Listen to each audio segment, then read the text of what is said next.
চোখ নিয়ে নিচ্ছে, আমাদের হাত নিয়ে নিচ্ছে, আমাদের জীবন নিয়ে নিচ্ছে। আজকে ঠিক তাদের সেই সেম রূপ আমরা দেখতে পাচ্ছি।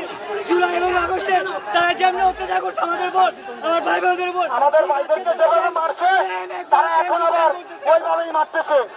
আমরা এই পুলিশের বিচার চাই। তারা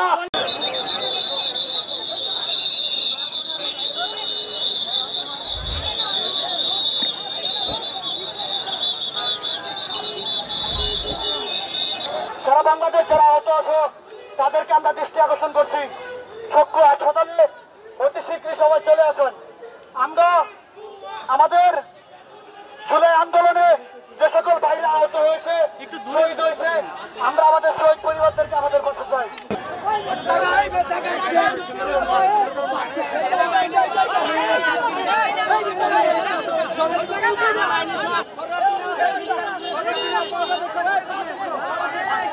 বিচার চাই আমরা, বিচার যদি না করে 5 আগস্ট আমার বলবো ইনশাআল্লাহ। আপনারা আহ্বান জানাচ্ছি, আপনারা ইমার্জেন্সি জাতীয়